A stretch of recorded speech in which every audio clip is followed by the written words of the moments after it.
शुभ प्रभात. कसे आहात सगळे? मजेत ना? मजेतच राहा. तर आज पारायणाचा दुसरा दिवस आहे. पहिला व्हिडिओ मी अपलोड केला आहे, त्याला खूप छान प्रतिसाद दिला तुम्ही, त्याबद्दल धन्यवाद. तुम्हाला काही प्रश्न असतील तर कमेंटमध्ये नक्की विचारा. तर सुरू करूया आजचा दिवस. आज पहिले मी उंबरठा पूजन करेन, त्याच्यानंतर मग देवपूजा आणि पारायणाला सुरुवात करेन. तर चला बघूया काय होतं आहे आज. अध्याय 10. वल्लभेश ब्राह्मणास जीवदान. श्री गणेशाय नमः. नामधारक सिद्धयोग्याला म्हणाला, महाराज, श्रीपाद यदी सूक्ष्मरूपाने कुरुपुरातच राहिले असे आपण सांगितले, मग त्यांचे अर्थात दत्तात्रयांचे पुढील अवतार कसे झाले? सिद्ध म्हणाला, श्री गुरूंचा महिमा अतर्क्य आहे. त्यांच्या लीलेचा कोणालाही थांग लागत नाही. ते कार्यासाठी अनंत रूपे धारण करू शकतात. भगवान विष्णू क्षीरसागरात वास करतात, पण भक्तांच्या उद्धारासाठी त्यांनी भूतलावर अनेक अवतार घेतले, ते तुम्हालाही माहिती आहेत. सृष्टीचक्र अव्याहत चालण्यासाठी एकमेव अद्वितीय असे ते परब्रह्म श्रीरूप झाले. हे सर्वसामान्य आहे. ते सामर्थ्य सर्वसामान्यांना आकलन होत नाही. म्हणून श्रीपाद यदि कुरुपुरात अव्यक्त होऊन राहिले, तरी त्यांना कालापरत्वे योगबलाने विविध अवतार घेतले हे समजून घे. गुरुभक्ती कधीही व्यर्थ ठरत नाही. तो अत्यंत आपुलकीने श्री गुरूंची सेवाभक्ती करतो, त्यांच्यावर दृढ विश्वास ठेवतो. त्या भक्ताला ते अहोरात्र जपतात, त्यांची काळजी घेतात. याविषयी एक कथा सांगतो, म्हणजे श्री गुरूंची वत्सलता ते कार्यासाठी कसे प्रकट होतात याची खात्री पटेल. वल्लभेश नावाचा एक काश्यप गोत्री ब्राह्मण होता. तो सुशील सदाचारी होता. व्यापारधंदा करायचा. तो श्रीपादांची भक्ती करायचा. त्यांच्या दर्शनासाठी प्रत्येक वर्षी कुरुपुरास यायचा. एकदा तो व्यापारासाठी निघाला. या खेपेस चांगला नफा झाला तर गुरुस्थानी 1000 ब्राह्मणांना भोजन द्यायचे असे त्याने मनोमन संकल्प केला होता. मार्गामध्ये तो श्रीपादांचे ध्यान करीत होता. श्रीगुरूंच्या कृपेने त्याला मालाची गावोगावी उत्तम विक्री झाली. त्याला अपेक्षेपेक्षा जास्त नफा मिळाला. तो द्रव्यराशी घेऊन कुरुपुरास निघाला. काही चोरांनी त्याला लुटण्याचे ठरवले. आम्ही श्रीपादांच्या दर्शनासाठी कुरुपुरास जात आहोत असे सांगून तेही त्याच्याबरोबर चालू लागले. रात्रीच्या सुमारास निर्जन स्थान पाहून त्यांनी त्या ब्राह्मणाचा वध केला आणि त्याचे सर्व द्रव्य घेतले. त्या क्षणी श्री गुरु श्रीपाद धिप्पाड देह धारण करून त्यांच्या सन्मुख प्रकट झाले. रुद्रावधारी, भस्मधारी, जटाधारी आणि तीक्ष्ण त्रिशूळधारी अशा त्या साधूचे डोळे संतापाने आग ओकत होते. ते भयंकर उग्ररूप पाहून तस्कर भयभीत झाले. श्रीगुरूंनी त्याच्या त्रिशूलाने त्यांना क्षणार्धात ठार केले. एक तस्कर गयावया करीत त्यांच्या चरणी लोटला. तो म्हणाला, मला मारू नका, मी निरपराधी आहे. या ब्राह्मणाला मी मारले नाही. माझे साथीदार याला मारतील याची मला जराही कल्पना नव्हती. मी याला वाचवू शकलो नाही, मला क्षमा करा. सर्व साक्षी श्रीगुरूंनी त्याचे अंतःकरण जाणले, त्याला क्षमा केली. त्याच्या हाती थोडी विभूती देऊन म्हणाले, ही विभूती या ब्राह्मणावर टाक. तस्कराने ब्राह्मणाची मान धडाला लावली आणि ती विभूती तेथे प्रोक्षण केली. तर काय आश्चर्य, तो गुरुभक्त ब्राह्मण तत्काळ उठून बसला. श्रीपाद यती एकदम अदृश्य झाले. जिवंत झालेला वल्लभेश ब्राह्मण त्या तस्कराला विचारू लागला, तू मला का धरले आहेस? या सर्वांना कोणी मारले? तस्कराने त्याला आधी घडलेल्या सर्व हकीकत सांगितली. तो म्हणाला, शंकरासारखा दिसणारा एक तेजस्वी येथे आला. या तस्करांनी तुला ठार करून तुझे धन चोरले, म्हणून त्याने त्यांना मारले. तुला जिवंत केले. तो तेथेच उभा होता. आता कोठे गेला काही कळलेच नाही. तुझी भक्ती थोर म्हणूनच तो तुझ्या रक्षणासाठी धावला. हे ऐकताच ब्राह्मणाला मोठे आश्चर्य वाटले. भक्तवात्सल्य हे ब्रीद मिरवणाऱ्या श्री गुरु श्रीपादांनीच हे काम केले आहे या श्रद्धेने त्याचे डोळे भरून आले. आपण धन घेऊन तो कुरुपुरास गेला. श्री गुरु पादुकांची भावभक्तीने पूजा केली. 4 सहस्र ब्राह्मणांना भोजन दिले. असे आहे कुरुपूर क्षेत्राचे महात्म्य. श्री गुरु श्रीपाद अदृश्य रूपाने तेथे निरंतर वास करतात. हे तू नीट मनात धर. भक्तांना त्यांच्या अस्तित्वाची आजही अनुभूती येते. श्रीपाद भक्तिधारासाठी लोकात प्रकट होतात. पुढे त्यांनी नृसिंह सरस्वती म्हणून अवतार घेऊन विलक्षण चरित्रे दाखवले. नामधारक म्हणाला, सिद्धनाथ महाराज श्री गुरूंचे लीला कर्तृत्व अचंबित करणारे आहे. आता मला नृसिंह सरस्वती स्वामींचे चरित्र ऐकण्याची कृपा करा. अध्याय 11 नरहरी जन्माख्यान. श्री गणेशाय नमः. सिद्धयोगी नामधारकास म्हणाला, कुरुपूर येथील मतिमंद ब्राह्मणपुत्र श्रीपादांच्या कृपाप्रसादाने विद्वान झाला. त्याच्या मातेने गुरु आज्ञेनुसार आयुष्यभर शनिप्रदोष वध केली. दुसऱ्या जन्मात ती कारंजे गावी वाजसनीय शाखेच्या ब्राह्मणाची कन्या झाली. अंबाभवानी हे तिचे नाव. तिचा त्याच गावातील माधव नावाच्या एका ब्राह्मणाशी विवाह झाला. हे दाम्पत्य नित्य प्रदोष समयी शिवपूजा करीत असे. शनिवारी आणि त्रयोदशीला विशेष शिवपूजा असायची. 16व्या वर्षी अंबा गरोदर राहिली. तिला एक तेजस्वी पुत्र झाला. तो जन्मापासूनच ओंकाराचा जप करीत होता. ब्राह्मणाने त्याचे जातक वर्तविले. हा अवतारी पुरुष पुण्यपुरुष आहे. हा गुरुरूपाने लोकांना उपदेश करतील. हा अष्टसिद्धी व नवनिधींचा स्वामी असेल.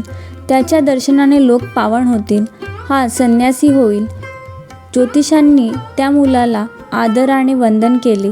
पुत्राचे भविष्य ऐकून माधव आणि अंबेला आनंद झाला. त्यांनी त्याचे नाव नरहरी असे केले. शालग्रामदेव हे त्याचे जन्मनाम होय. नरहरी स्तन्यपान करीत असे, पण अंबेला पुरेसे दूध येत नसल्याने त्याची भूक भागत नसे. तिने आपल्या पतीला दाई ठेवण्याचा विचार सोडून बोलून दाखवला. तेव्हा तान्ह्या नरहरीने आपल्या उजव्या हाताने तिच्या स्तनाला स्पर्श केला. तिच्या दोन्ही स्तनातून दुधाच्या धारा वाहू लागल्या. माता पित्यांनी त्याला वंदन केले आणि ही गोष्ट गुप्तच ठेवली. नरहरी कधीही पाळण्यात निजत नसे. त्याला जमिनीवर खेळायला आवडायचे. तो 7 वर्षांचा होईपर्यंत ओंकाराशिवाय दुसरे काहीही बोलत नसे. मातापित्याने त्याला बोलते करण्याचा खूप प्रयत्न केला, पण उपयोग झाला नाही. त्यामुळे तो मुका आहे की काय अशी त्यांना चिंता वाटू लागली. 8व्या वर्षी मुंज करावी लागणार होती. त्याला गायत्रीचा उपदेश द्यायचा तरी कसा, हाच मुख्य प्रश्न होता. त्याचे मुकेपण तिला सहन होईना. तिला रडताना पाहून नरहरी घरातून लोखंडी वस्तू घेऊन आला. ती तात्काळ सोन्याची झाली. ते पाहून मातापित्याला मोठे आश्चर्य वाटले.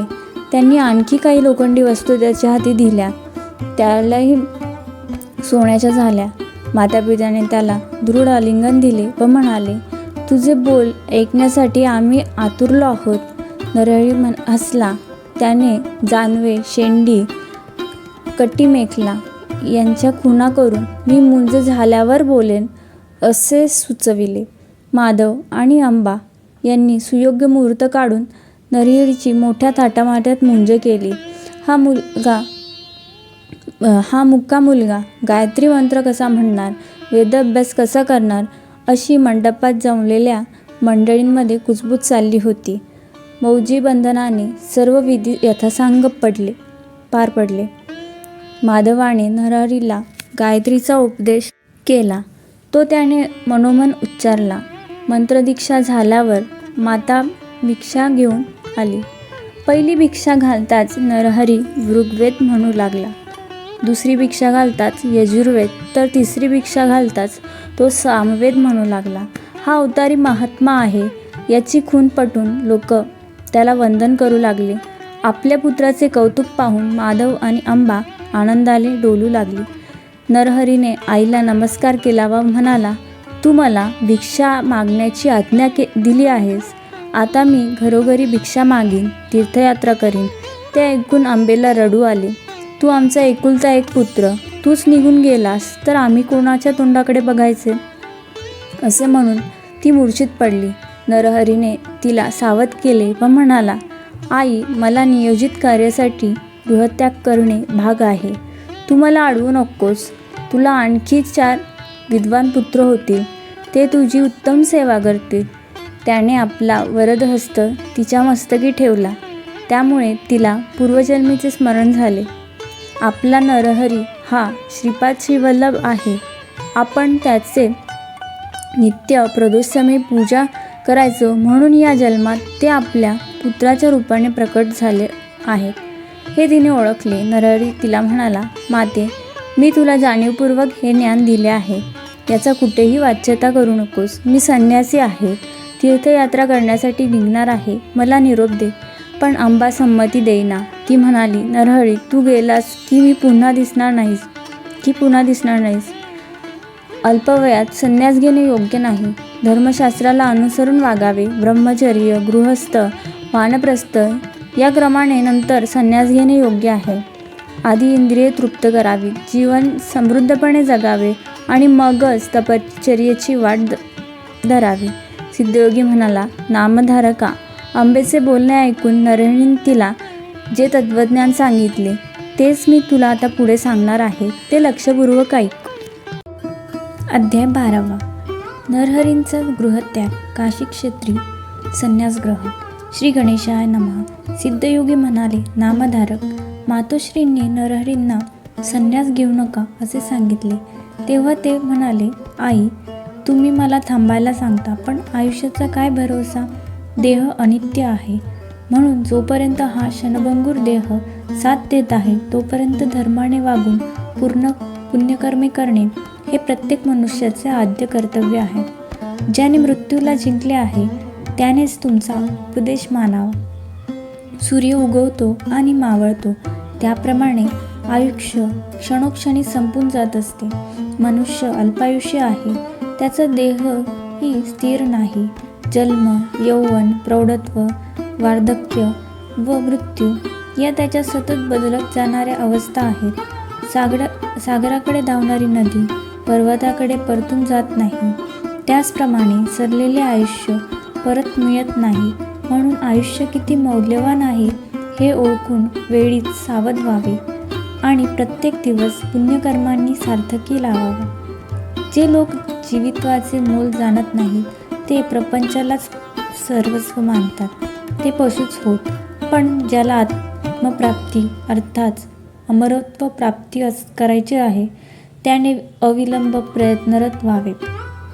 वेळीच परमार्थ साधन करावे आणि स्वहित साधावे. मी तेच करणार आहे, म्हणून मला अडवू नका. नरहरींच्या मुलाखतीत ती बोधवचने ऐकून त्यांचे मातापिता व उपस्थित लोक थक्क झाले. तेव्हा अंबा काळी कुळतीने म्हणाल्या, नरहरी, तुम्ही माझे कुलदैवत आहात आणि मला 4 पुत्र होतील असे वचन दिले आहे. म्हणून मला 1 पुत्र होईपर्यंत थांबा आणि त्यानंतर जा. आता शब्द मोडून गेलात तर मी प्राणत्याग करीन. नरहरी म्हणाले, ठीक आहे, मी वर्षभर इथे राहतो. तुम्हाला 2 पुत्र होतील. मग मला आज्ञा द्या. 7 वर्षांच्या नरहरींचे चतुर्वेदांचे अगाध ज्ञान पाहून विद्वान पंडितही आश्चर्यमुक्त होत असत. त्यांनी कीर्ती व कर्तृत्व पाहून मातापित्यांना मोठे समाधान वाटत असे. यथावकाश अंबा गर्भवती राहिल्या. त्यांना जुळे पुत्र झाले. वर्ष पूर्ण होताच नरहरी त्यांना म्हणाले, आई, तुमच्या इच्छेनुसार मी वर्षभर इथे राहिलो. तुम्हाला आणखी 2 पुत्र व 1 कन्या होईल. ही सर्व अपत्ये मानी, सदाचारी, दीर्घायुषी होतील. आता मला निरोप द्या. माधव आणि अंबांना वाईट वाटले. ते म्हणाले, नरहरी, आम्ही पुत्र म्हणून तुमच्यावर रागवलो असू. आमच्याकडून अन्य प्रमादही घडले असतील, पण त्याबद्दल आम्हाला क्षमा करा. तुम्ही अवतारी पुरुष असलात तरी आम्हाला तुमची चिंता वाटणारच, म्हणून आम्हाला दर्शन देत राहा. नरहरी म्हणाले, तुमची भावना मी जाणतो, म्हणून तुम्ही ज्या ज्या वेळी माझे स्मरण कराल त्यावेळी तुम्हाला भेटण्यासाठी येईल. तुम्ही सुखात आनंदात जगाल. मी तुम्हाला 30 वर्षांनी पुन्हा येऊन भेटीन. आता मला निरोप द्या. मी बद्रिकाश्रमास जाणार आहे. नरहरी ग्राम सोडून निघाले तेव्हा अनेक लोक त्यांच्या दर्शनासाठी आले. माधव आणि अंबा त्यांना निरोप देण्यासाठी नगरवेशीपर्यंत गेली. नरहरींनी त्यांना श्रीपाद, श्रीवल्लभ आणि दत्तात्रयांच्या रूपात दर्शन दिले तेव्हा दोघांनाही धन्य धन्य वाटले. नरहरी आधी काशीला गेले. तिथे विश्वनाथांचे दर्शन घेऊन काही काळ राहिले. तिथे कृष्ण सरस्वती नामक एक वयोवृद्ध तपवृत्त यती होते. नरहरी हे महात्मा आहेत हे त्यांच्या लक्षात आले. ते काशीतील यतींना आणि विद्वानांना म्हणाले, नरहरी लहान असले तरी पराकोटीचे ज्ञानी व महातपस्वी आहेत. जगाचे वंदन करावे अशा योग्यतेचे आहेत. कलियुगात संन्यास धर्माचा लोप झाला आहे. त्यामुळे त्यांनी संन्यास दीक्षा घेतली तर संन्यास परंपरा उजळून निघेल. ते गुरुपदाचे अधिकारी आहेत. लोकांना अनुग्रह देण्यास समर्थ आहेत. ते लोकांना पावन करतील आणि पाखंड्याची तोंडे बंद करतील. हा विचार सर्वांना पटला. मग काशीतील शास्त्री, पंडित, तपस्वी, यती यांनी नरहरींची भेट घेतली व म्हणाले, सध्या संन्यास घेणे निश्चित मानतात. लोक संन्यासांवर टीका करतात. ते कुठेतरी थांबले पाहिजे. म्हणून तुम्ही संन्यास दीक्षा घेऊन या प्राचीन परंपरेचा उद्धार करा आणि संन्यास आश्रमास पुन्हा प्रतिष्ठा मिळवून द्या. त्यांची विनंती मान्य करून नरहरींनी कृष्ण सरस्वतींकडून विधिवत संन्यास दीक्षा घेतली. नरहरी नृसिंह सरस्वती आले. ते ऐकून नामधारकांनी विचारले, नरहरी हे दत्ताचे अवतार आणि स्वतः जगद्गुरू असूनही गुरु का केले? कृष्ण सरस्वतींची गुरुपरंपरा काय आहे? सिद्ध म्हणाले, श्रीकृष्ण जगच्चालक असूनही सांदीपनांनी गुरु करून त्यांनी गुरुपदाचे आणि गुरुपरंपरेचे महात्मा अभावित ठेवले. नरहरींनी तेच केले. त्यांच्या परंपरेचे मूळ रूप गुरु शंकर, त्यांचे शिष्य विष्णू, त्यांचे शिष्य ब्रह्मदेव या क्रमाने वसिष्ठ, शक्ती, पराशर, व्यास, शुक्र, गोविंदाचार्य, शंकराचार्य, विश्वरूपाचार्य, ज्ञानबोधगिरी, सिद्धगिरी, ईश्वरतीर्थ, नृसिंहतीर्थ, विद्यातीर्थ, शिवतीर्थ, भारतीतीर्थ, मलियानंद, देवतीर्थ सरस्वती, यात देव सरस्वती व कृष्ण सरस्वती अशी गुरुशिष्य परंपरा आहे. संन्यास घेतल्यानंतर श्री गुरु नृसिंह सरस्वतींनी काशीमध्ये ज्ञानदानाचे महाकार्य केले. अनेकांनी त्यांचे शिष्यत्व पत्करले. मग शिष्यांसह तीर्थयात्रा करत ते प्रयागास गेले. तिथे माधव नामक ब्राह्मणांनी त्यांच्याकडून संन्यास दीक्षा घेतली. अध्याय 13. श्री गुरूंच्या कृपेने विप्रयाचा उदयशू गेला.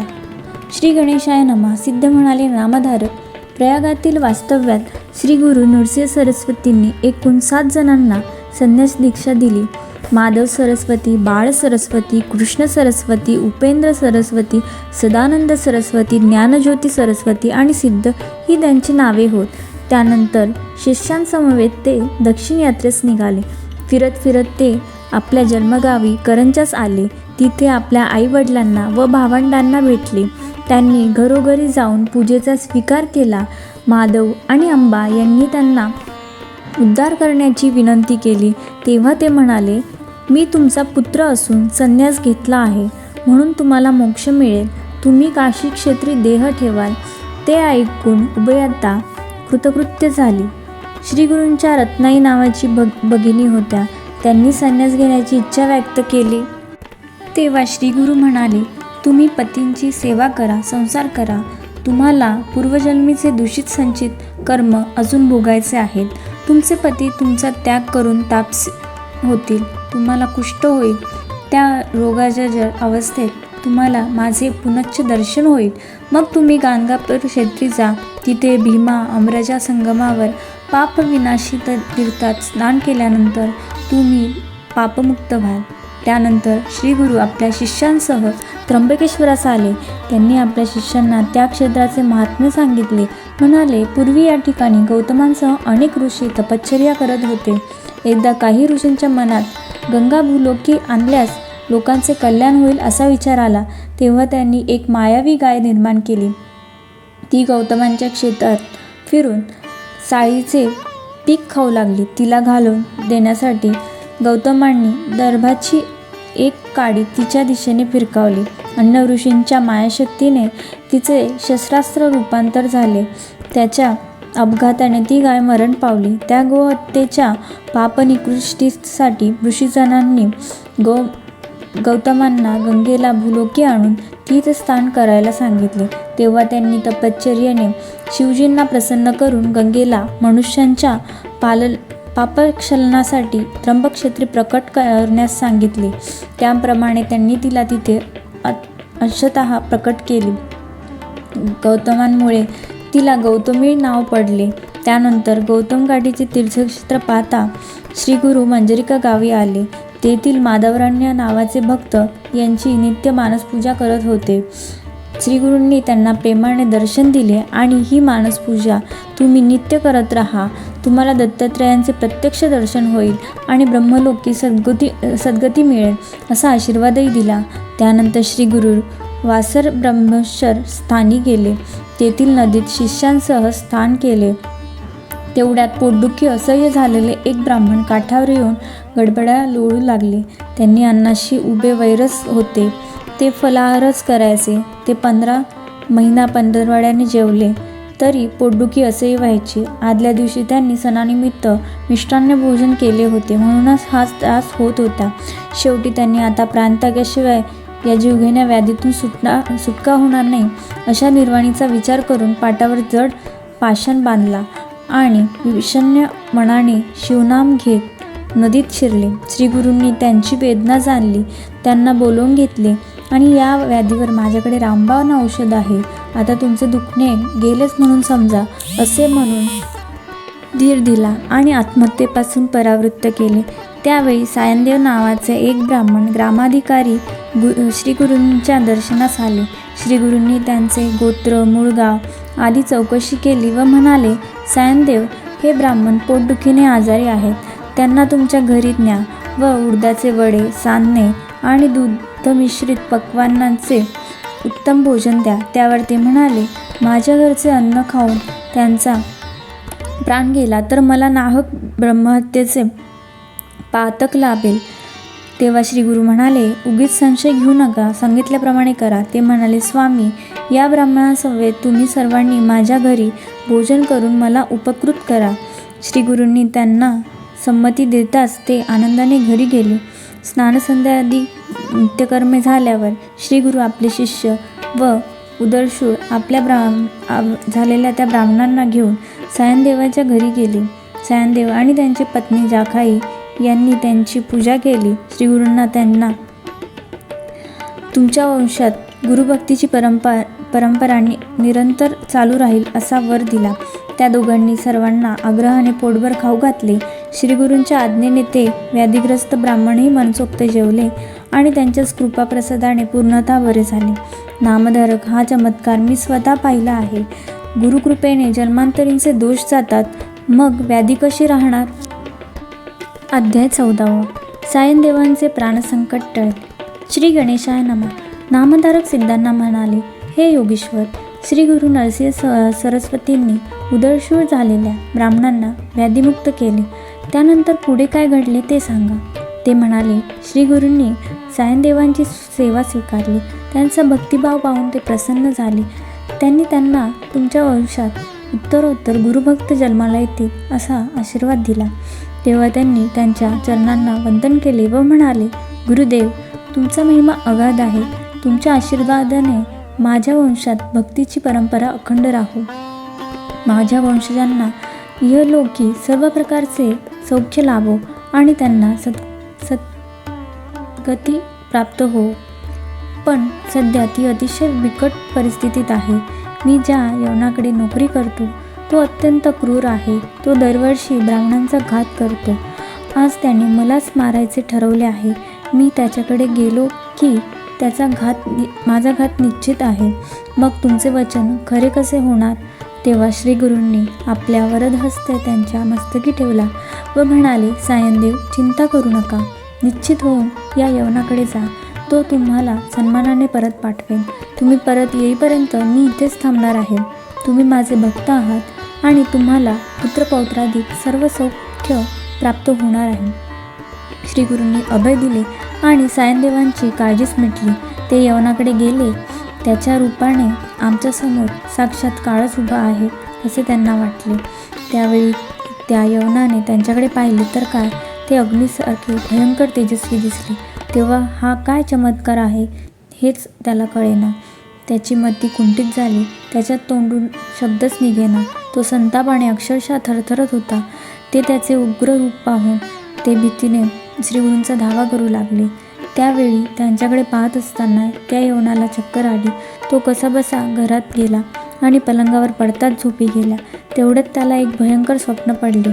त्यामध्ये एक तेजस्वी ब्राह्मण शस्त्रघात करून त्याच्या शरीराचे तुकडे तुकडे करत आहे असे दृश्य दिसले. तो दचकून जागा झाला. त्यावेळी त्याच्या हृदयातून प्राणांतिक कळा येत होत्या. त्यावेळी तो घाबरला. या ब्राह्मणांचा घात केल्यास आपलाही मृत्यू अटळ आहे हे त्याच्या लक्षात आले. त्याने धावत जाऊन त्यांचे पाय धरले आणि तुम्हाला इथे कोणी बोलावले? कृपा करून आपल्या घरी जा असे म्हणून वस्त्राभूषणे देऊन त्यांना निरोप दिला.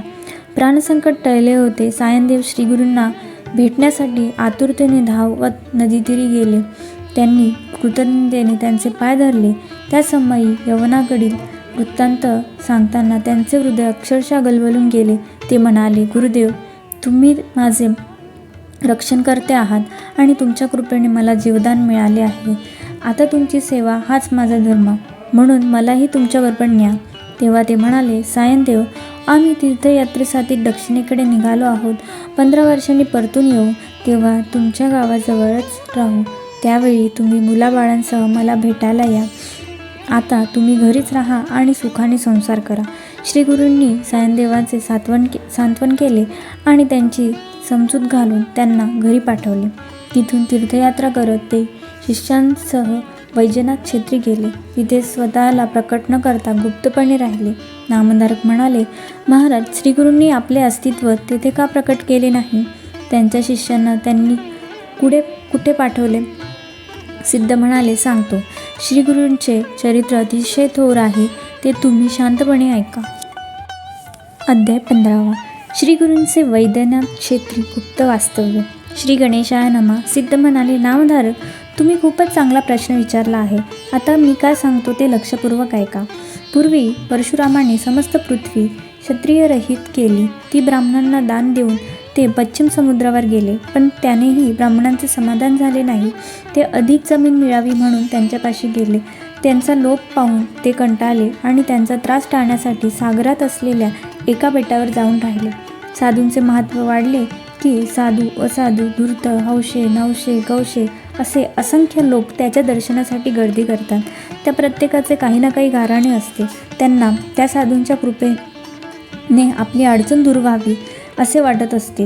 हे चक्र कधीही थांबत नाही. प्रश्न वरदान देण्याचा नसतो, तर त्यांच्यापैकी योग्य कोण, अयोग्य कोण हे पाहणेच गरजेचे असते. या सर्व गोष्टींमुळे साधूंना तपश्चर्येसाठी वेळ आणि एकांत मिळत नाही. श्री गुरु नरसिंह सरस्वतींना ही गोष्ट चांगलीच माहिती होती. म्हणूनच लोकांचा उपद्रव होऊ नये म्हणून यासाठी ते वैजनाथ क्षेत्री गुप्त रूपाने राहिले. त्यावेळी त्यांनी आपल्या शिष्यांनाही दूर ठेवले.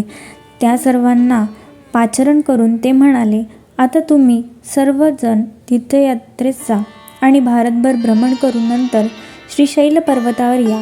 शिष्य म्हणाले, गुरुदेव, सर्व तीर्थे गुरूंच्याच चरणांशी वास करतात असे श्रुती आणि पुराणे सांगतात. शास्त्रांचेही तेच म्हणणे आहे. मग आम्हाला का दूर लोटता? कृपा करून आमची उपेक्षा करू नका. तेव्हा ते म्हणाले, तुम्ही संन्यासी आहात हे लक्षात घ्या. संन्यासांनी 5 दिवसांच्या वर एका ठिकाणी राहू नये असा संकेत आहे. त्या नियमाचे पालन केलेच पाहिजे. म्हणून तीर्थयात्रा करावी, चंचल मनास आवरून ते स्थिर करावे आणि त्यानंतरच एका जागी वास्तव्य करावे. लोकोपचारासाठी अनुभव व्हावा, धर्माचे ज्ञानही आवश्यक आहे. म्हणून मी तुम्हाला तीर्थयात्रेसाठी पाठवत आहे. पुढे यात्रा करून तुम्ही बहुधान्य संवत्सरात श्रीशैल क्षेत्री या ठिकाणी आमची भेट होईल. शिष्य म्हणाले, गुरुदेव, तुमची आज्ञा आम्हाला प्रणाम आहे. आता आम्ही कोणकोणत्या तीर्थस्थानी जाऊ याविषयी मार्गदर्शन करा.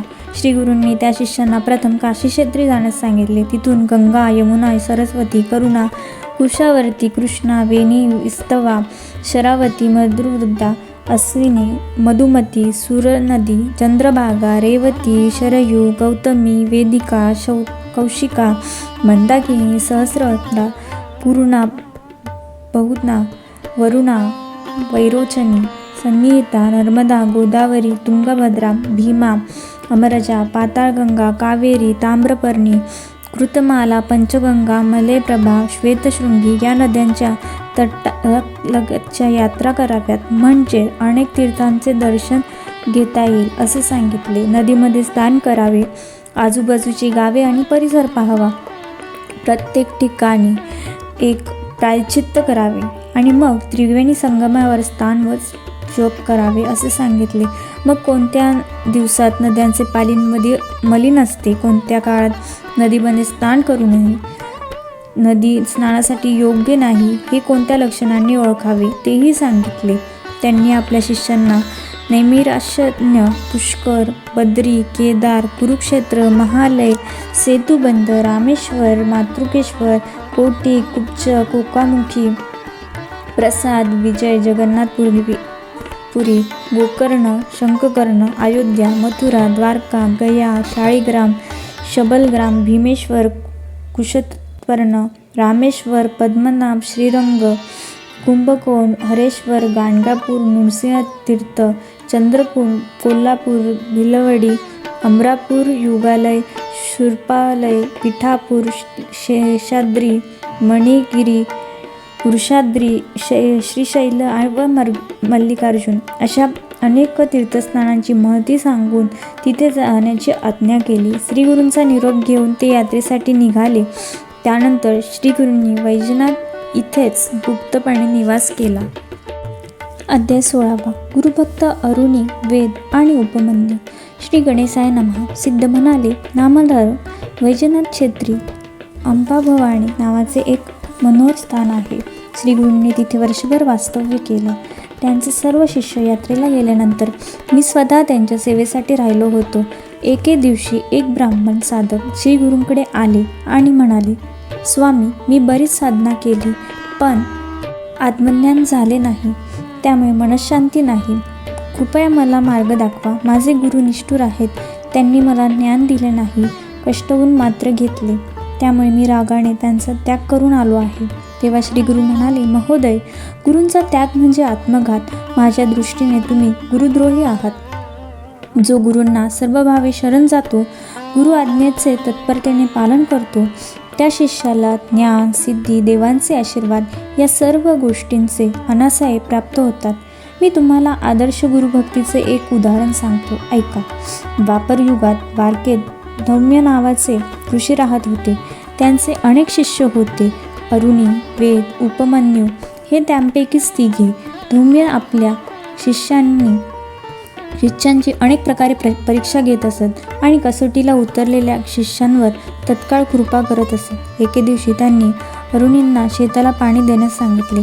त्यानुसार ते शेतावर गेले. जवळच एक कालवा होता. एवढ्या मोठ्या शेताला पाणी द्यायचे तर त्याचा प्रवाह बांधाऱ्याने अडवणे आवश्यक होते. म्हणून त्यांनी जागा निवडली आणि शिळा लावून बांधारा घालण्याचा प्रयत्न करू लागले.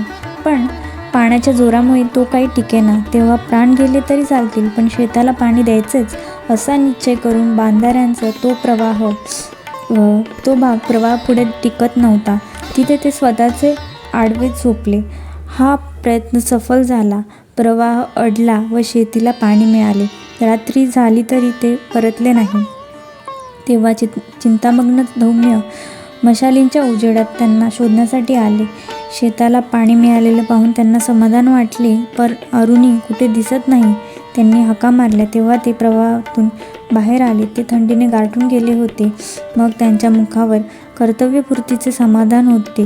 तेव्हा सर्व प्रकार लक्षात आल्यावर धौम्यांनी गुरुकार्यासाठी प्राणांची पर्वा न करणाऱ्या अरुणींना वात्सल्याने जवळ घेतले व आपल्या वरदहस्त त्यांच्या मस्तकी ठेवला. त्यांच्या आशीर्वादाने ते तत्काळ महाज्ञानी झाले. धौम्यांनी वेदांना त्या शेतातील साळीच्या पिकाची राखण करायला सांगितली. पीक तयार झाल्यानंतर त्याची कापणी झोडपणी करून खळ्यात धान्याची रास तयार केली. मग ते आश्रमात आले. धौम्यांनी त्यांना रेडा जुंपलेला एक गाडा दिला. तो घेऊन ते शेतात गेले. त्यात 2 खंडी साळी भरली व आश्रमाकडे निघाले. पण रेड्याला मात्र ओढवेना. मग जोखडात मान अडकून तेही गाडा ओढू लागले. मार्गात रेडा चिखलात रुतला असता त्यांनी त्याला सोडले आणि महत्त्वाने गाडा बाहेर काढला. त्यानंतर त्यांनी रेड्याच्या गळ्यातील फास स्वतःच्या गळ्याभोवती बांधला आणि खांद्याचा आधार घेऊन तो गाडा कसाबसा ओढत आश्रमात आणला. धौम्यांनी धावत जाऊन त्यांच्या गळ्याभोवती आवळलेला फास सोडवला आणि स्वहस्ते त्यांचा घाम पुसला. त्यांच्या भक्तीने प्रसन्न झालेल्या धौम्यांनी त्यांनाही वरदान देऊन वेदशास्त्र संपन्न व महाज्ञानी केले. उपमन्यू धौम्यांची गुरे राखायचे. त्यांच्या अतिखाण्याने बुद्धीला जडत्व येऊन त्यांची विद्याभ्यासात प्रगती होणार नाही म्हणून आश्रमातून त्यांचा मोजकेच अन्न दिले जायचे. म्हणून भूक भागवण्यासाठी ते भिक्षा मागायचे. ही गोष्ट धौम्यांना कळताच त्यांनी ती भिक्षा आश्रमात आणून देण्यास सांगितले. मग ते 2दा भिक्षा मागू लागले. धौम्यांनीही तीही आश्रमात देण्यास सांगितली. मग ते वासरे पिताना गायींच्या आचळातून तो अतिरिक्त पान्हा वाहायचा. ते दूध पिऊन भूक भागवू लागले. धौम्यांनी त्यालाही प्रतिबंध केला. एकदा त्यांनी रुईच्या झाडातून ओघळणारा चिकच द्रोणात गोळा करून दूध समजून प्राशन केला. त्यांचा काही अंश डोळ्यात गेल्याने त्यांना अंधत्व आले. ते रानामध्ये चाचपडत हिंडू लागले. तेथे अडखळून एका आडात पडले आणि आता गुरेवासरे हरवतील या चिंतेने रडू लागले. रात्री धौम्यांनी शोध सुरू घेऊन त्यांना शोधून काढले. उपमन्यूंनी त्यांना सर्व प्रकार सांगितला. त्यांनी त्यांना अश्विन कुमारांकडे चे स्मरण करण्यास सांगितले. त्या देवांच्या कृपेने उपमन्यूंना पुन्हा दृष्टी आली. ते आडातून बाहेर आले. ते अत्यंत प्रामाणिक आणि भोळे होते. त्यांची भूक भागवण्यासाठी अन्य पर्याय शोधले, पण गुरु आज्ञेचे कधीही उल्लंघन केले नाही.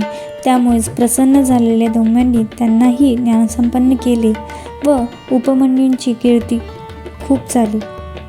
श्री गुरु म्हणाले, विप्रवर्य, अशा प्रकारे विनम्र भाव आणि पराकोटीची श्रद्धा असणाऱ्यांना गुरुकृपेची लवकर प्रचिती येते. पण तुझ्यासारख्या अधमांना शेवटी नरकच प्राप्त होणार. तेव्हा ते ब्राह्मण पश्चातापाने प्राणत्यागास उद्युक्त झाले. त्यावेळचा त्यांचा मनोभाव जाणून श्रीगुरूंनी त्यांचे सांत्वन केले आणि आपला वरदहस्त त्यांच्या मस्तकी ठेवून त्यांना संज्ञान केले.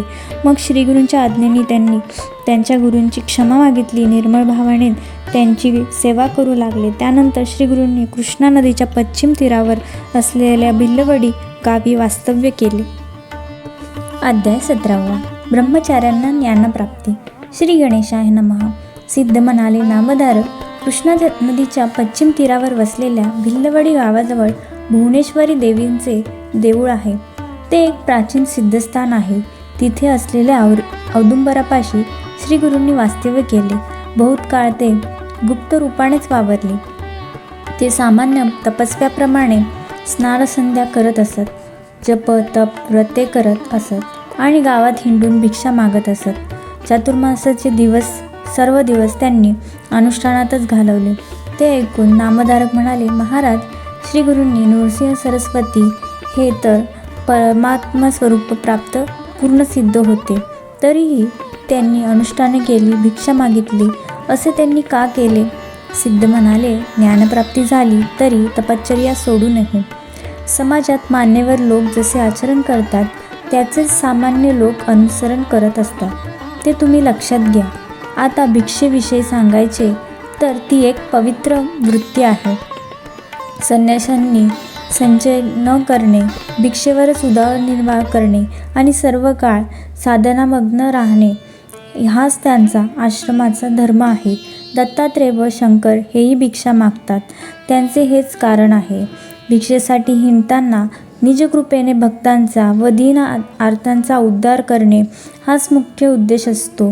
श्री गुरु भिल्लवडीमध्ये गुप्तपणे राहत असले तरी त्यांची सत्कीर्ती व्हायची ती झालीच. त्यांचे महात्म्य लोकांमध्ये कसे प्रकट झाले ते ऐका. कोल्हापुरात एक वेदशास्त्र संपन्न ऋग्वेदी ब्राह्मण राहत होते. त्यांना विद्वजांमध्ये फार मान होता, पण त्यांचे पुत्र बुद्धिहीन आणि मूर्ख होते. त्यांचे मातापिता ते लहान असतानाच वारले असल्याने त्यांच्या आप्तांनीच त्यांचे पालनपोषण केले व कुलाचाराचा अनुसरून 7व्या वर्षी त्यांनी मुंज करून त्यांना शिक्षणासाठी अध्यापकांकडे पाठवले. पण त्यांची विद्याभ्यास प्रगती झाली नाही. शिकवलेले काहीही त्यांच्या लक्षात राहत नसे. ब्राह्मणांना विद्या यायलाच हवी, त्याविषयी त्यांचा उदरनिर्वाह कसा होणार या मंदपणामुळे लोक त्यांना अडाणी म्हणून हिणवायचे. तेव्हा ते म्हणायचे, मी पूर्वजन्मी विद्यादान केले नसेल म्हणूनच या जन्मात मला विद्याभ्यास येत नाही. त्याला मी तरी काय करू? आता तुम्हीच काहीतरी उपाय करा. त्यावर लोक हसून म्हणायचे, तुम्हाला पुढच्या जन्मीच विद्या येईल, या जन्मी तुम्ही भिक्षेवरच पोट भरा. अशा प्रकारे सातत्याने हे अवहेलना होऊ लागल्यामुळे ते ब्राह्मण कुमार अतिशय दुःख झाले आणि विद्या येत नाही याची खंत करत गाव सोडून निघाले. त्यांच्या मनात एकसारखे आत्महत्येचे विचार येत होते. रात्रीच्या सुमारास ते भिल्लवडीस आले. तिथे भुवनेश्वरींचे दर्शन घेतले. त्यांनी अन्नोदक टाकले आणि त्यांच्यासमोर धरणे धरून बसले.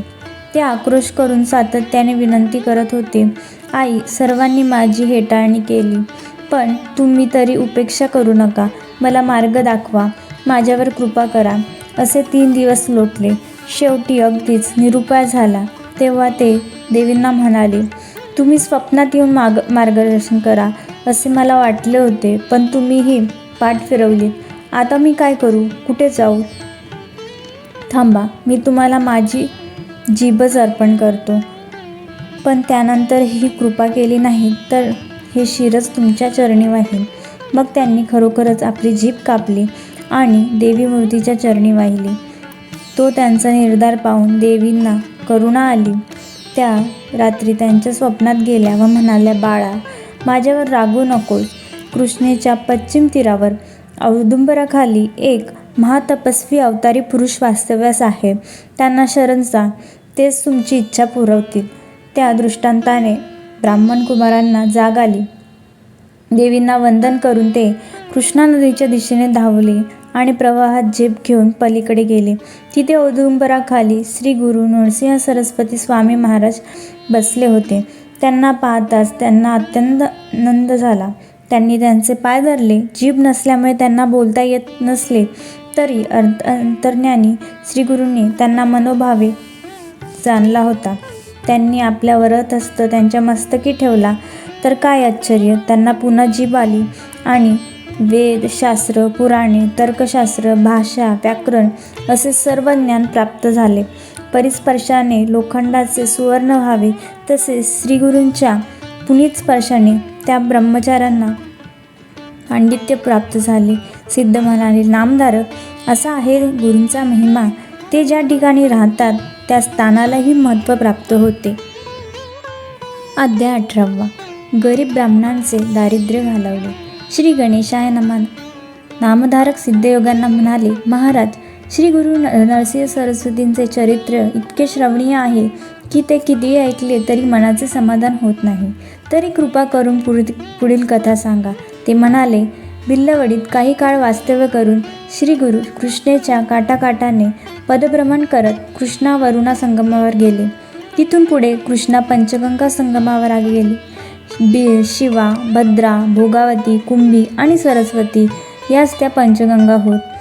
हे संगम क्षेत्र दक्षिण वाराणसी म्हणून प्रख्यात आहे. याचे महात्म्य प्रयाग व कुरुक्षेत्राहून जास्त मानतात. इथे स्नान केल्याने 6 प्रकारच्या महापातकांचा नाश होतो. इथे अमरेश्वरांचे मंदिर असून त्यांच्या दर्शनाने जीवाला अमरत्व प्राप्त होते. इथे पवित्र औदुंबर वृक्ष आहे. इथे 64 योगिनी नित्य निवास करतात. येथील संगम षटकुळात शुक्लतीर्थ, पापविनाशतीर्थ, काम्यतीर्थ, सिद्धतीर्थ, प्रयागतीर्थ, शक्तितीर्थ, अमरतीर्थ व कोटीतीर्थ अशी 8 तीर्थे आहेत आणि कृष्णा, वेणी व पंचगंगा मिळून एकूण 7 नद्या आहेत. त्यांच्या दर्शनाने सर्व मनोकामना पूर्ण होतात. त्यांच्यात स्नान केल्याने अगणित पुण्यलाभ होतो. या कृष्ण पंचगंगा संगमावर श्री गुरु काही काळ गुप्त रूपाने राहिले. त्यानंतर त्यांचे महात्म्य लोकांमध्ये प्रकट झाले. कसे ते सांगतो. पंचगंगा संगमावर अमरपूर नावाचे गाव आहे. तिथे श्री गुरु भिक्षा मागण्यासाठी जात असत. त्या गावात एक वेदाभ्यासी गरीब ब्राह्मण राहत असत. ते सुशील, सात्विक, कर्ममार्गाने नीट आचरण करणारे व आतिथ्यशील होते. ते नित्य कोरडी भिक्षा मागून कुटुंबाचे पालनपोषण करायचे. त्यांच्या पत्नीही सुस्वभावी व पतिव्रता होत्या. त्या ब्राह्मणांच्या अंगणात घेवड्याचा एक वेल होता.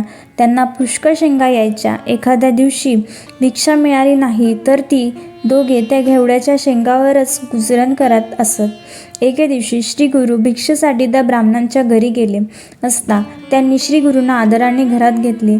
त्यांची भक्तिभावाने पूजा केली. त्यांना भात व घेवड्यांची भाजी असे भोजन दिले.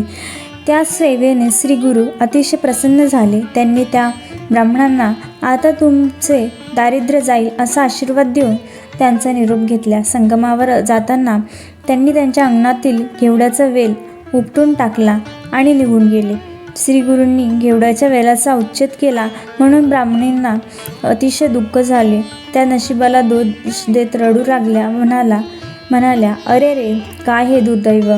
त्या यतींनी आम्हाला काय त्रास दिला म्हणून त्यांनी आमचे अन्नच तोडून टाकले. हे त्यांचे बोलणे त्यांच्या पतींना रुचले नाही. ते रागावून म्हणाले, यतीश्वरांना दोष देऊ नका. सर्व विश्व त्या महादेवांच्या अधीन आहे. आपले प्रारब्ध जसे आहे तसेच सर्व घडत असते. ते घडवून आणण्यासाठी तेच कोणाला तरी निमित्त करतात. पूर्वजन्मी आपण जी काही बरी वाईट कर्म केलेली असतात त्याचीच परिणिती म्हणून या जन्मात सुखदुःखे प्राप्त होत असतात. जे पेरावे तेच उगवते. मग त्यासाठी इतरांना कशासाठी दोष द्यायचा? त्या यतीश्वरांनी आपल्याकडे भोजन केले हे आपले सद्भाग्य. तसेच त्यांनी आपल्या दारिद्र्यमुक्तीचा आशीर्वादही दिला आहे.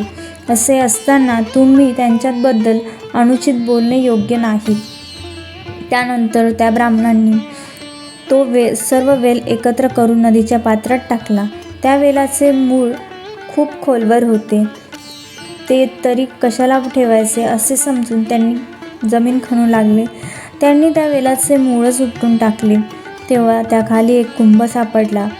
त्यांनी तो घरात नेला आणि त्यांच्या तोंडावरची वेळणी सोडली तर काय आश्चर्य! त्यात भरपूर द्रव्य भरलेले होते. ते पाहून त्या दोघांच्या आनंदाला पारावर उरला नाही. श्री गुरु आपल्यावर प्रसन्न झाले. त्यांनी आपचे दैन्य घालवले. ते ईश्वरी अवतार आहेत असे म्हणून ती दोघे यतीश्वरांचा जयजयकार करू लागली. त्यानंतर ते दाम्पत्य संगमावर गेले. त्यांनी श्री गुरूंना कृतज्ञतेने वंदन केले आणि त्यांची पूजा करून घडलेला सर्व प्रकार सांगितला. तेव्हा ते म्हणाले, या घटनेची कुठेही वाच्यता करू नका. जर बोललात तर आलेली लक्ष्मी निघून जाईल. माझ्याबद्दलही काही सांगू नका. तुमच्या वंशात लक्ष्मी अखंड नांदेल. ते ऐकून ते दाम्पत्य धन्य झाले. श्री गुरूंचा निरोप घेऊन ते घरी परतले. नामधारक ज्याच्यावर गुरुकृपा होते त्याच्या घरी दैन्य राहतच नाही. म्हणून ज्याचे दैव चांगले नाही त्याने श्री गुरूंना शरण जाऊन त्यांची भक्ती करावी. गुरुकृपेने इहपरलोकी सौख्य प्राप्त होते. भक्तांचे कल्याण होते. अध्याय 19. नावड्यांची त्रिस्थळी यात्रा. श्री क्षेत्र औदुंबर महात्म्य. श्री गणेशाय नमः. नामधारक सिद्धयोग्यांना म्हणाले, महाराज, श्री गुरूंनी कृष्णा पंचगंगा संगमावर अश्वेश्वरांच्या निकट औदुंबर वृक्षाखाली वास्तव्य केले असे तुम्ही म्हणालात.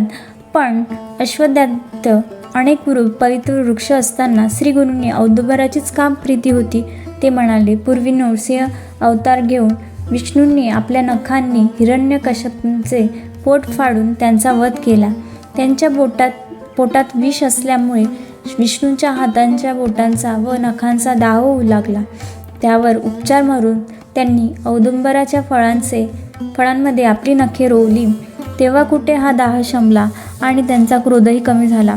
शांतता लाभल्याने नृसिंह व लक्ष्मींनी औदुंबरास स्वर दिला, औदुंबरा, हे तुला पूज्य मानूनही तुझी सेवा करतील ते पापमुक्त होतील, त्यांच्या सर्व मनोकामना पूर्ण होतील.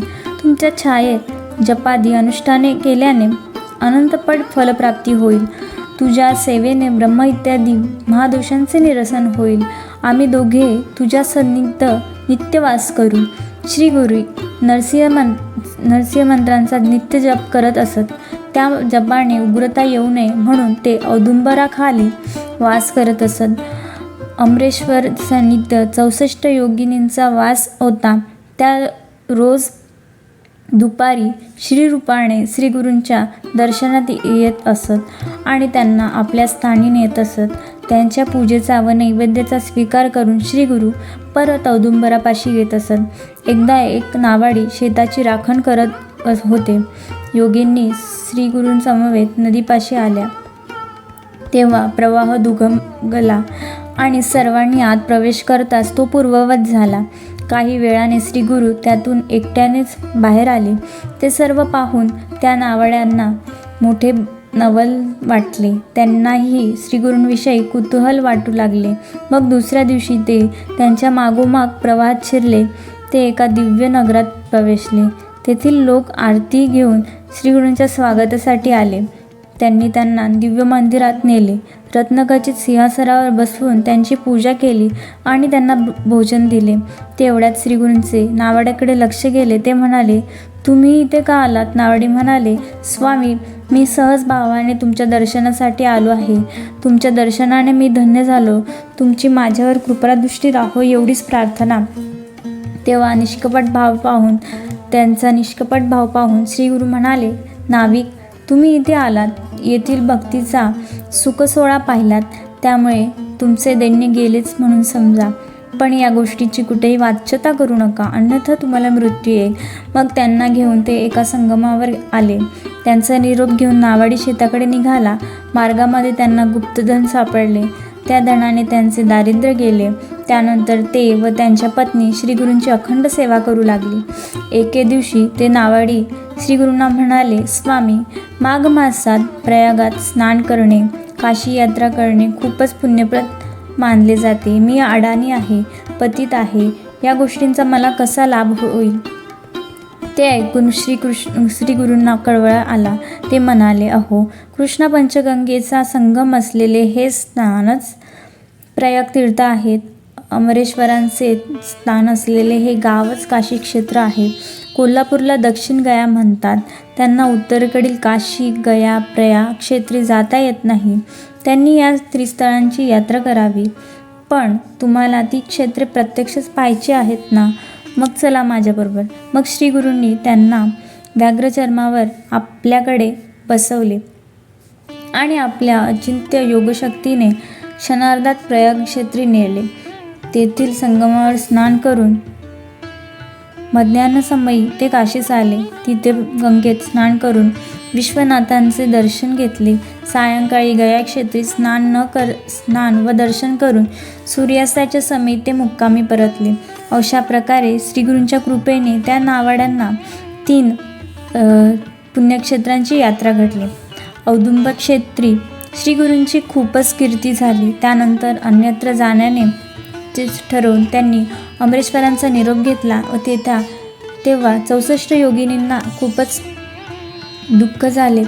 श्रीगुरूंनी त्यांचे सांत्वन केले व म्हणाले, मी लौकिकार्थाकडे पूर्वेकडे जात आहे, तरी सूक्ष्म रूपाने इथेच राहणार आहे. औदुंबर कल्पवृक्ष आहे, त्यामध्ये मी अन्नपूर्णांना ठेवून जात आहे. हे स्थळ गुरुस्थान म्हणून प्रख्यात होईल. जे भक्त माझ्या पादुकांची व औदुंबराची सेवा करतील त्यांना तुम्ही सहाय्य करा. त्या भक्तांचे सर्व इष्ट मनोरथ पूर्ण होतील. येथील अन्नपूर्णा देवींची आराधना केल्याने 4ही पुरुषार्थ साध्य होतील. इथे चंद्रग्रहण, सूर्यग्रहण, संक्रांत, सोमवती अमावस्या आणि व्यतिपाती पर्वणी काळी स्नान केल्याने स्वर्गातील मंदाकिनीच्या तीरी ब्राह्मणांना सहस्र सालंकृत कपिला गायींचे दान केल्याने पुण्य मिळेल. इथे औदुंबाखाली जप, होम, मानसपूजा, रुद्रपाठ, ब्राह्मण भोजन व प्रदक्षिणा केल्याने कौतिकपट पुण्य मिळेल. श्री गुरूंनी योगिनींना औदुंबर क्षेत्राचे महात्म्य सांगितले आणि ती भीमातरी वसलेल्या गाणगापुरास गेले. अध्याय 20. ब्राह्मणींची ब्रह्मसंबंध बाधा दूर केली. श्री गणेशाय नमः. सिद्ध नामधारकांना म्हणाले, श्री गुरु औदुंबर क्षेत्री आहेत अशी त्यांची दृढ श्रद्धा आहे. त्या भक्तांना त्यांच्या कृपेची अनुभूती येतेच. त्याविषयीची एक कथा सांगतो, ऐका. शिरोळ गावी गंगाधर नामक एका वेदाभ्यासी ब्राह्मण राहत असत. त्यांच्या सुशील पत्नींना 5 पुत्र झाले, पण त्यापैकी एकही जगला नाही. संतती जगण्यासाठी त्यांनी अनेक उपाय केले, पण उपयोग झाला नाही. म्हणून त्या दुःखी दाम्पत्याने गावातील ज्ञानी ब्राह्मणांना विचारले असता ते गंगाधरांच्या पत्नींना म्हणाले, पूर्वजन्मी तुम्ही शौनक गोत्राच्या एका ब्राह्मणाकडून ऋण घेतले होते, पण ते परत केले नाही. त्यामुळे त्यांनी निराशेने आत्महत्या केली. ते ब्राह्मण पिशाच्य झाले असून तेच तुमचे गर्भपात करत आहेत. ते ऐकून त्या ब्राह्मणी शोकाकुल झाल्या.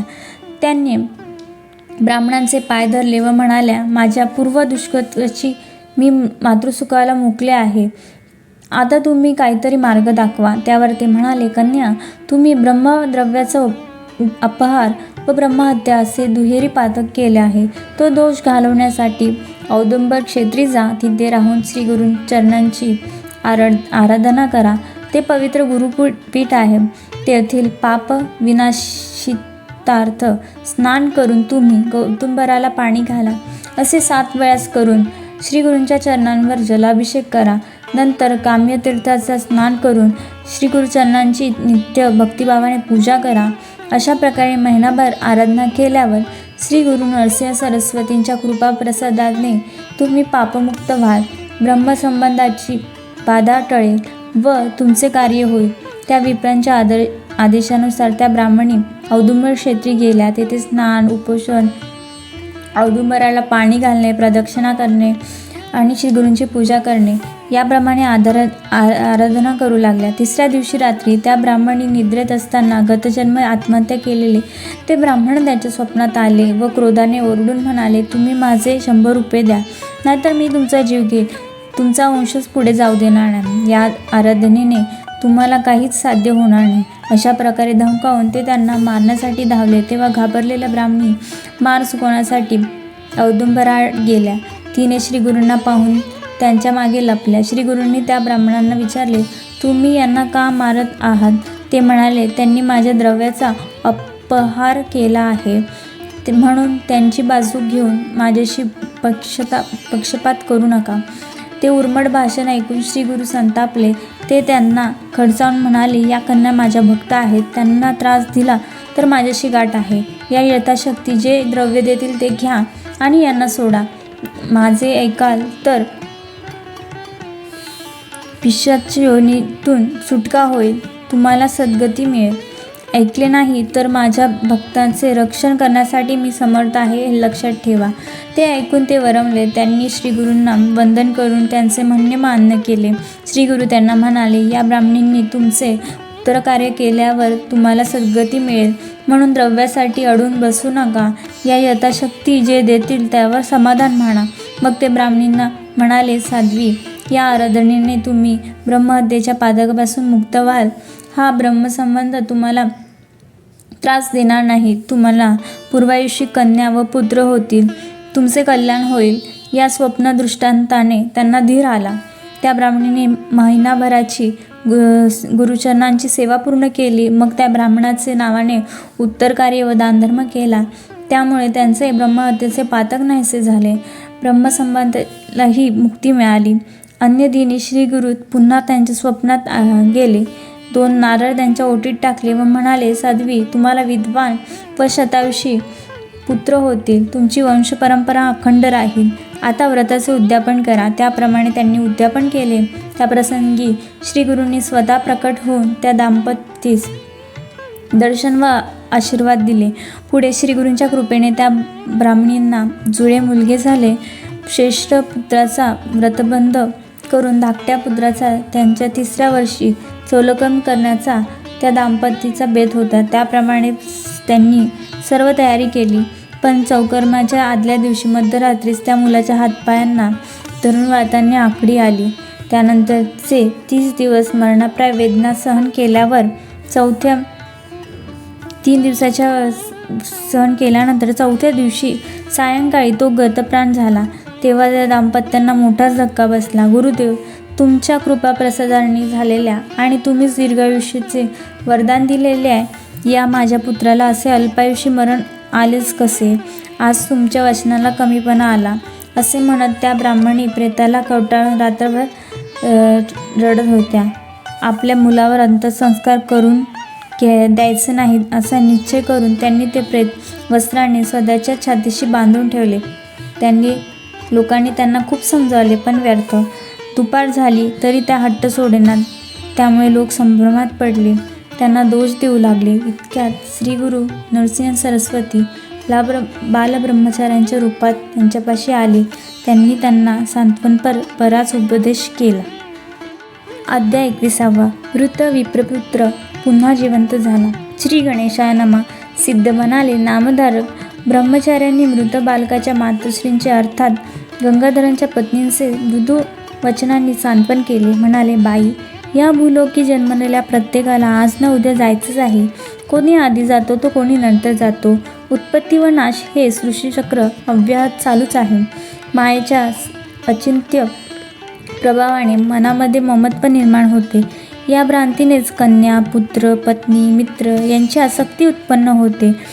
सर्व प्रकारचे प्राणी आपापल्या पूर्वकर्मानेच उत्पन्न होतात व देह प्रारब्ध भोगतात. मृत्यूनंतर जीवात्मा पुन्हा नवीन देह धारण करतो. अर्थात व्यक्ताचे अव्यक्त होणे आणि अव्यक्ताचे व्यक्त होणे हा क्रम चालूच असतो.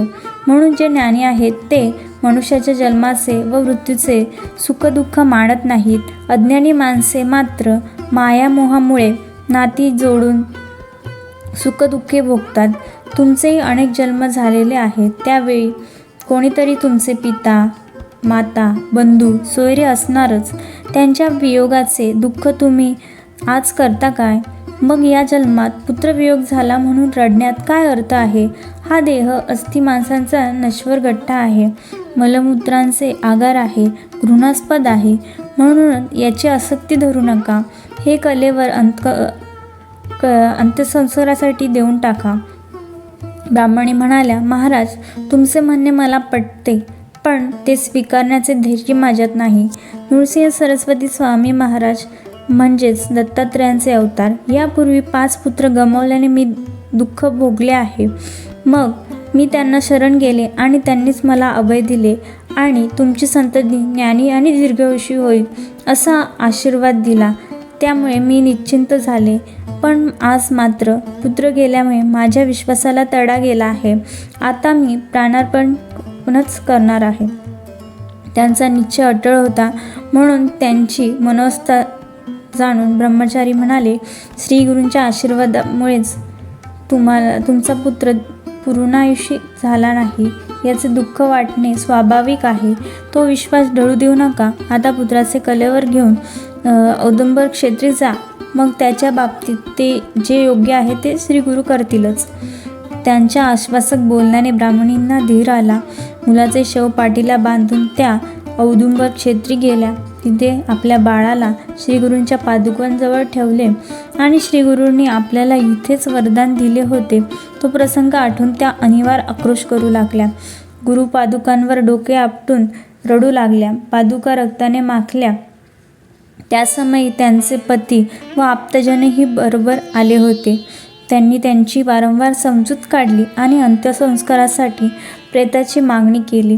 मग त्या ऐकेनात रात्र झाली. त्यांचा हट्ट पाहून लोक कंटाळले आणि उद्या सकाळी काय करायचे ते ठरवू असा विचार करून मुक्कामी गेले. ब्राह्मण व ब्राह्मणी कलेवराचे रक्षण करत इथे शोक करत बसून राहिली. 3ऱ्या प्रहरी ब्राह्मणींना ग्लानीने गाढ झोप लागली. तेव्हा त्यांना एक स्वप्न पडले, ज्यात जटा, भस्म व रुद्राक्ष धारण केलेले व्याघ्रचर्म पांघरलेले त्रिशूळधारी असे एक दिव्य शिवयोगी दिसले. ते त्यांना म्हणाले, कन्या, तुम्ही मला व्यर्थ दोष देत आहात. तुमच्या मुलाला काय झाले आहे? थांबा, मी याला जिवंत करतो. मग त्यांनी झोळीतील भस्म त्याच्या सर्वांगाला लावले आणि त्याच्या मुखात प्राणवायूंचा संचार केला. मग हा पहा, मी तुमचा पुत्र जिवंत केला आहे असे म्हणून ते अदृश्य झाले. ब्राह्मणी खडखडून जाग्या झाल्या. त्यांनी प्रेताकडे पाहिले तर काय आश्चर्य! तो मुलगा हळूहळू उठून बसला आणि धावत त्यांच्यापाशी येऊन म्हणाला, आई, मला भूक लागली आहे, मला दूध दे ना. तेव्हा त्यांच्या व त्यांच्या पतीचा डोळ्यावर विश्वासच बसेना. त्यांनी त्याला छातीशी कवटाळून अश्रूंनी न्हाऊ घातले. त्या सुखाचे काय वर्णन करावे! ब्राह्मणींनी मुलाला यथेच्छ स्तनपान केले. त्यासमयी श्रीगुरूंबद्दलच्या कृतज्ञ भावनेने त्यांचे अंतःकरण भरून आले. त्या दोघांनी औदुंबराला प्रदक्षिणा घातली, श्रीगुरूंची अपार स्तुती केली. मग गंगेत स्नान केले, रक्ताळलेल्या पादुका स्वच्छ धुतल्या, त्यांची पूजा केली, दीप लावला. औदुंबराला पाणी घालून ती उभयता भावभक्तीने गुरुभजन करू लागली. सकाळी त्यांची आप्तमंडळी प्रेतावर अंत्यसंस्कार करण्यासाठी तिथे आली. तेव्हा गंगाधरांचा पुत्र जिवंत झालेला पाहून त्या सर्वांना मोठे आश्चर्य वाटले. त्यांनी श्रीगुरूंचा उत्स्फूर्त जय जयकार केला. सिद्ध म्हणाले, नामधारक, असा आहे औदुंबर गुरुस्थानाचा महिमा. इथे श्रीगुरूंप्रित्यर्थ औदुंबराला पाणी घालणे, प्रदक्षिणा घालणे, तसेच गुरुपादुका पूजन, ग्रंथवाचन, संतर्पण, होम हवन, दान धर्म, जप केल्याने त्यांची प्रसन्नता लाभून भाविकांचे मनोरथ पूर्ण होतात. औदुंबर हे त्रिभुवन कीर्तीचे गुरुपीठ आहे. त्यांना अत्यंत पवित्र स्थानी उपासना केल्याने भाविकांचे कल्याण होते. त्रिगुणात्मक त्रैमूर्ती दत्त हा जाणा, त्रिगुणी अवतार त्रैलोक्य राणा, नेती नेती शब्द नये अनुमाना, सुरवर मुनिजन योगी समाधी नये धाना. जय देव जय देव जय देव जय देव श्री गुरुदत्ता, आरती ओवाळीता हरली भवचिंता. जय देव जय देव सौभाग्य अभ्यंतरी तू एक दत्त, अभाग्याची कैसी कळेल ही मात, पराही परतली तेथे कैचा हेत, जन्मा मरणाचा पुरलासे अंत. जय देव जय देव जय देव जय देव जय श्री गुरुदत्ता, आरती ओवाळीता हरली भवचिंता. जय देव जय देव दत्त येऊनिया उभा ठाकला, सद्भावे साष्टांगे प्रणिपात केला, प्रसन्न होऊनी आशीर्वाद दिला, जन्मा मरणाचा फेरा चुकविला. जय देव जय देव जय देव जय देव जय श्री गुरुदत्ता, आरती ओवाळीता हरली भवचिंता. जय देव जय देव. व्हिडिओ आवडला असेल तर लाईक करा, शेअर करा आणि सबस्क्राईब करायला विसरू नका. धन्यवाद.